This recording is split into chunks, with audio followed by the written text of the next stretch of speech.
Salve, salve galera, sejam muitíssimo bem-vindos ao canal Música Café, eu sou o Antenor. O papo hoje é sobre áudio e hoje eu vou falar aqui sobre um pinguelinho bem diferente que é o Cain RU6.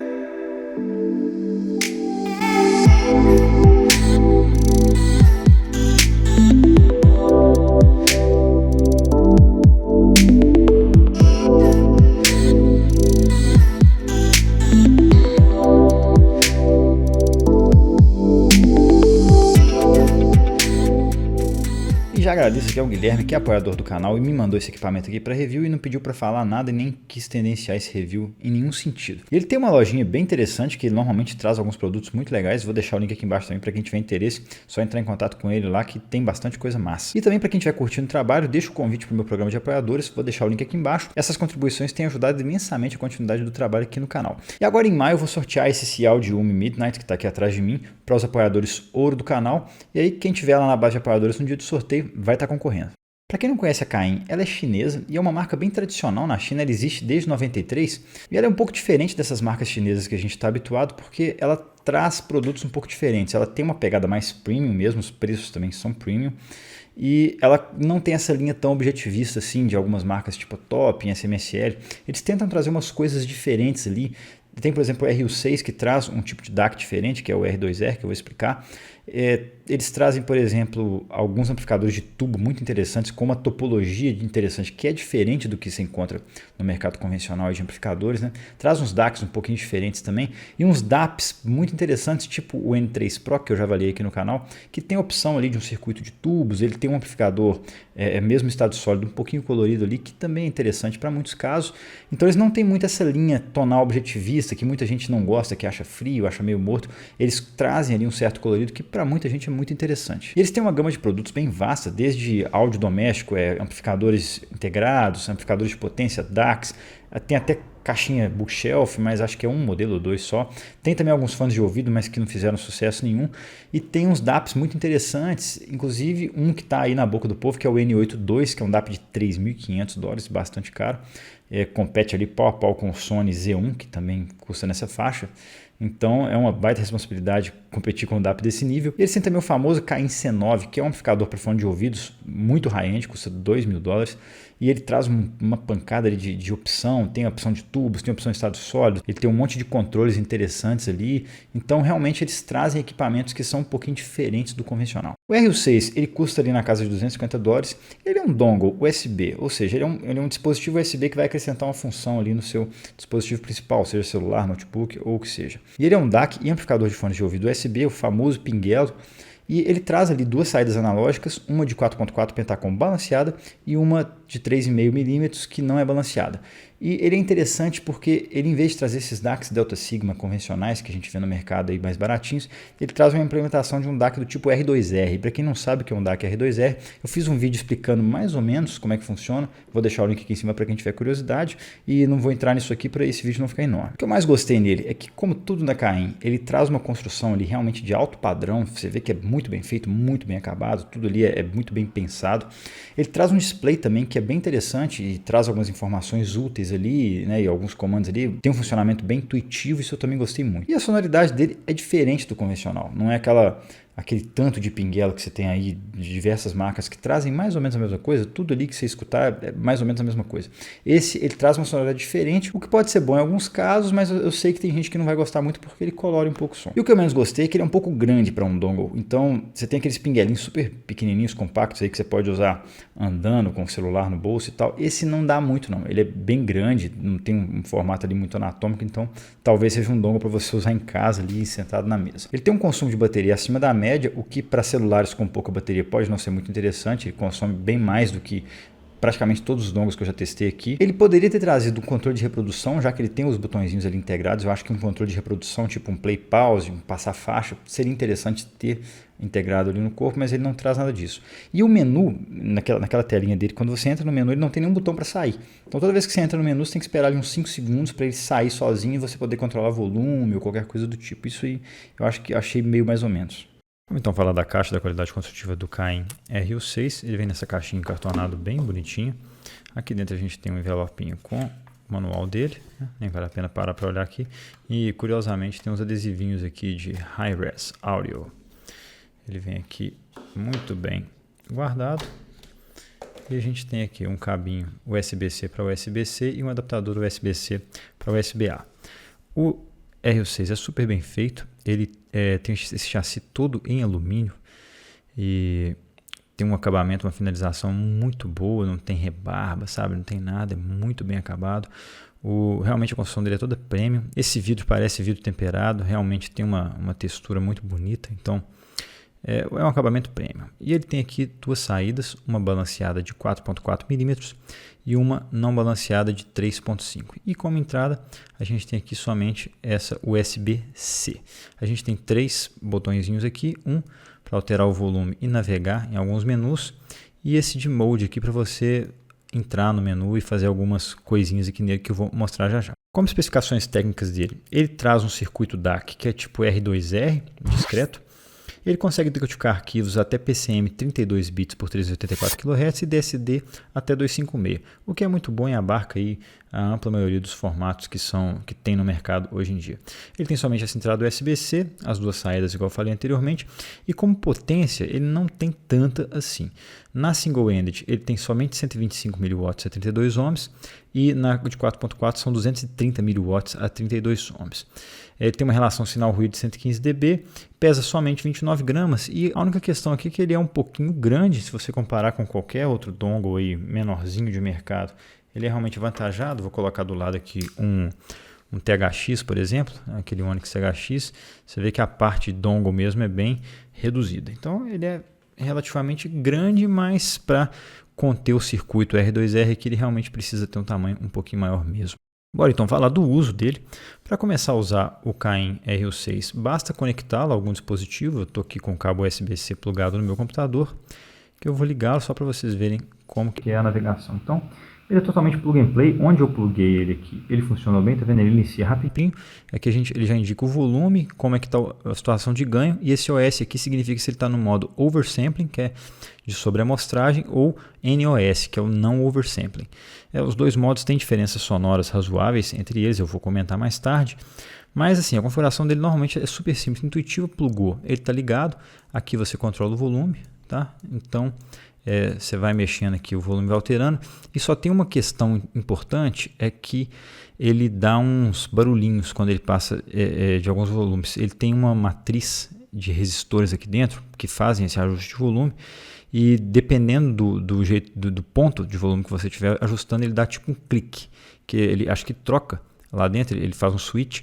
E aí você escuta esse cliquezinho assim. Para quem é bem preciosista, isso pode incomodar um pouco, tá? Para entrar no menu, deixa eu ligar, você aperta e segura esse botãozinho de mode aqui, e aí ele te mostra o ganho, o modo de sampling e o backlight. Quanto tempo que esse backlight vai durar? Deixa eu aumentar um pouquinho aqui só para ele durar um pouquinho mais. Backlight on, pronto. Ele não apaga nunca. Então ele tem somente essas três configurações, são super simples de fazer. Quando você vai no ganho aqui, é só apertar mais ou menos, ele troca, tem somente o ganho baixo e alto, não tem nada intermediário, e o esquema de amostragem, que é o com oversampling ou o não oversampling. E feito isso, você tem que esperar um pouquinho para ele voltar, ele não tem nenhum botão para voltar ao menu. Eu acho isso um pouquinho ruim, que você tem que esperar ali uns 5 segundos para voltar. Voltou na tela normal, tá tudo certo, tá? Ele indica aqui o que está rolando. Uma coisa que eu senti falta aqui foi você ter um controle de reprodução no próprio DAC. Porque muitos DACs já trazem isso, que tipo, sei lá, apertar e segurar o botão de volume e em vez de mexer o volume, ele troca a música, né? Tem um botão de play pause. Eu senti um pouco de falta disso. Eu acho que isso torna o DAC um pouco mais prático quando você está ali com o celular no bolso, plugado num cabo. Você consegue controlar a reprodução de música. Esse aqui não traz isso, apesar de ser um DAC mais premium, mas eu senti um pouco de falta disso. Eu não sei se faz parte da proposta da empresa com esse DAC, mas eu acho que isso faria diferença na usabilidade para muita gente. E um problema que eu detectei usando e testando ele aqui com diferentes cabos é que esse DAC aqui é muito sensível a ruído externo com cabos mais longos. E eu percebi que aumentar o comprimento do cabo, o ruído aumenta proporcionalmente. Então, se eu usar um cabo igual esse que eu estou usando, um pouco mais longo, aqui na minha casa dá uma quantidade legal de ruído. Se eu trocar para um cabinho mais curto como esse, ou equivalente, ele vai cessar o ruído completamente. É um ruído que costuma dar ali do lado direito e fica incomodando um pouquinho. eu fiz diversos, eu fiquei um pouco encabulado com isso, que os primeiros testes que eu fiz nele foi com o cabo mais longo, e aí fui testando, trocando cabos, e aí cheguei à conclusão que cabos curtos funcionam ok, mas esses cabos longos realmente dão problema com ruído. Eu não consegui achar nenhuma thread na internet em que falasse disso, mas os testes que eu fiz aqui em casa, objetivamente, a partir de um certo comprimento de cabo, que eu não consegui testar porque eu não tenho cabos de infinitos tamanhos aqui, ele dá esse problema de ruído, mas no cabinho que vem com ele funciona muito bem sem nenhum ruído.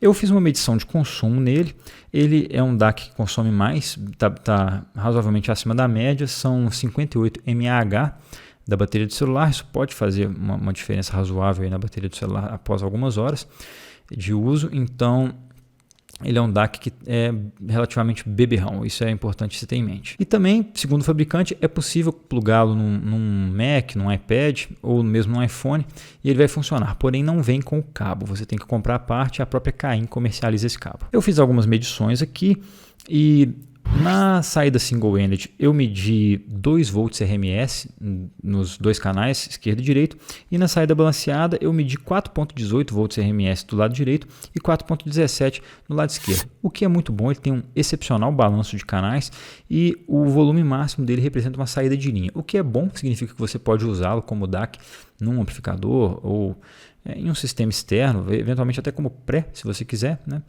Então essa saída dele, que no máximo é uma saída com tensão de linha, significa que ele pode ser aplicado aí em sistemas de mesa, né? Pode entrar aí a montante de um amplificador, por exemplo. E também fazendo medições no osciloscópio, eu vou jogar uma medição aí na tela que eu fiz. Ele tem um balanço de canal excepcional, realmente é muito bom. Porém, essas medições geraram uma quantidade razoável de harmônicos e eu percebi um pouco também de diferença de fase entre o lado esquerdo e direito. Não é audível, eu não tive anomalias audíveis do tipo, normalmente a diferença de fase costuma dar problema de palco sonoro, problema de posição dos instrumentos. Eu não consegui escutar isso, né, objetivamente falando mesmo, mas medindo existe essa diferença de fase. Vocês podem ver que essa curvinha roxa aí, que é o somatório das duas ondas, da esquerda e direita, ela tem que dar 0. Só que nesse caso está dando um resíduo aí, e dá para ver um pouquinho de deslizamento de fase entre o lado esquerdo e direito. Nesse caso, na prática, não fez grandes diferenças sim, mas é importante eu ressaltar isso. E as medições dele geram uma quantidade razoável de harmônicos. No modo OS, que é o oversampling, ele gerou harmônicos de ordem mais baixa, tipo primeira e segunda ordem, o que para muita gente é interessante porque gera um calor ali, gera aquela sensação de amplificador de tubos, normalmente gera esse tipo de harmônico e é ok. Porém, no modo NOS, ele gera harmônicos de altíssima ordem, né? Ele gera harmônicos ali de, sei lá, cara, décima ordem, lá na parte mais aguda. E isso eu acho que pode ter a ver com a percepção que eu tive, que eu vou falar mais na frente, da sonoridade dele ser um pouquinho mais brilhante. Pode ter a ver com esse somatório de harmônicos ali, que acabou gerando uma sonoridade um pouco mais brilhante. E isso foi mensurável aqui. Meu equipamento não é tão bom, não é assim um Audio Precision, que realmente pegaria com certeza a quantidade desses harmônicos, mas eu consegui pelo menos detectá-los aqui com o meu equipamento. Então vamos falar sobre o som dele, que é o mais importante. E assim, a primeira coisa a se ressaltar aqui é que a sonoridade dele é diferente dos DACs normais de mercado, esses DACs Delta Sigma que a gente está acostumado a comprar aí num preço legal. Esses DACs que trazem chip de produção em massa, ele realmente tem uma sonoridade diferente. Se isso é bom ou ruim, vai muito do gosto do freguês. Eu não achei que ele é um dispositivo de alta fidelidade, ele não é flat. Eu medi a resposta em frequência dele aqui, vou jogar na tela. Foi uma das respostas em frequências de equipamentos de som, de DAC e amplificador mais coloridas que já passaram por aqui e eu pude medir. E isso também se mostra ali na sonoridade dele. E assim, ele traz uma boa quantidade de detalhe, eu acho que é porque ele tem uma atividade maior na região aguda, muito por essa questão dos harmônicos que eu mencionei anteriormente, e também talvez por causa da implementação de tonalidade dele mesmo. Então ele traz um pouquinho mais de brilho e aí isso acaba evidenciando alguns detalhes, é acima da média com certeza. E as vozes e médios nele eu achei que ficaram mais macios, sabe? É como se tivesse aquela textura mais lisa. Tipo assim, se você tivesse um amplificador de referência, você teria uma textura ali de um sax, de uma voz um pouquinho rugosa, né? Uma textura mais aparente. No caso do RU6, essa textura fica um pouquinho mais lisa, ele dá uma certa fluidez para algumas coisas. Isso é realmente notável, dá para perceber muito claramente, diferente de novo desses DACs de mercado que é inclusive difícil comparar entre eles, porque são muito parecidos, mas deu para perceber. E ele também traz esses médios um pouquinho mais cheios, o que dá essa sensação maior de calor também que ele traz. Os graves nele ficaram bem justos, eu gostei, a resposta de graves dele é bem boa. E ele também tende a apresentar uma profundidade de palco interessante. Não sei se é por causa dessa atividade maior nos agudos, mas ele pode trazer em algumas gravações uma sensação um pouquinho a mais de profundidade. O que é muito interessante também, eu sei que tem gente que curte pra caramba essa maior sensação de profundidade. Isso é interessante. No modo oversampling, né, o OS, ele parece que melhora um pouquinho a separação de instrumentos e os médios dele parecem ser levemente mais cheios. É interessante, ele traz essa pegada aqui, o OSzinho. Ele acaba trazendo essa pegada com a sensação de amplificação de tubos, o que é bem agradável. E eu tenho certeza que muita gente vai gostar. Então, a sonoridade dele realmente é bem diferente de praticamente todos os DACs que eu já escutei. E, de novo, se isso é bom ou ruim, depende muito de quem está usando, né? Vai muito do gosto de cada pessoa. Ele não é algo que eu julgo de referência, ele não é algo que eu julgo de alta fidelidade. Porém, eu acho que ele tem o seu lugar com essa sonoridade mais única que ele traz. Bom, bora então para a conclusão. Eu achei que o Cain RU6 é um troço bem diferente. Ele traz um acabamento e uma qualidade construtiva que são superiores. Como um pinguelo, né, um dispositivo móvel, eu acho ele um pouco grande. Então, quando você conecta ele no celular, por exemplo, vai usar no bolso, ele não fica uma coisa muito prática, tá vendo? Ele é pesadinho, é grandão. E então eu acho que para um uso móvel assim, talvez ele não seja a coisa mais interessante do mundo, apesar de trazer sonoridade diferente. Ele é bem sensível a ruído externo, então, por exemplo, se você passar com ele perto de uma antena de celular, vai pegar o ruído todo e fica muito esquisito. Aqui, para mim, se apresentou como um ruído do lado direito, sempre do lado direito, não sei porquê. Pode ser alguma coisa da posição do circuito do lado direito aqui dentro da placa que não ficou bem isolado, não sei, mas ele dá esse ruído e então ele tem essa certa sensibilidade aí a campos eletromagnéticos. Se alguém morar perto de uma antena celular, por exemplo, provavelmente vai ter problema com isso. Eu gostei dessa telinha dele, eu acho que ela traz algumas coisas ali, você consegue visualizar o que está acontecendo. Eu gosto disso, tem um feedback, por exemplo, de volume, tem um feedback do status do oversampling, por exemplo. Então isso é bem legal e ele é muito bem feito, né? Dá para ver claramente que é um negócio premium e ele tem essa sonoridade dele única. Eu recomendaria esse DAC para quem quer ter essa sonoridade que é mais colorida, que pode ser interessante em muitas ocasiões. Eu acho que quem curte esse som mais que tem uma pegada de médios um pouquinho mais de tubos, né, de amplificadores OTL, por exemplo, e quer também essa pegada um pouco mais brilhante ali nos agudos, ele traz uma quantidade grande de brilho, eu acho que ele é bem interessante. Ele sai da média, ele é fora da curva realmente. Isso, de novo, não sei se é uma coisa boa ou ruim, depende muito do freguês, depende da pessoa. Tem gente que vai achar ruim porque não é totalmente correto, e ele realmente é colorido, bastante colorido. Então, vai ter gente que vai achar ótimo, fala, pô, que sonoridade colorida linda. Mas vai ter gente que vai falar, pô, esse DAC está errado, né? Tem muita coisa errada. E aí tem a questão da praticidade também. Então é isso, essas são as minhas opiniões sobre o Cain RU6. Quem curtiu, deixa o like. Quem está curtindo o trabalho, considera se inscrever no canal. Muito obrigado, um abração, até a próxima e valeu!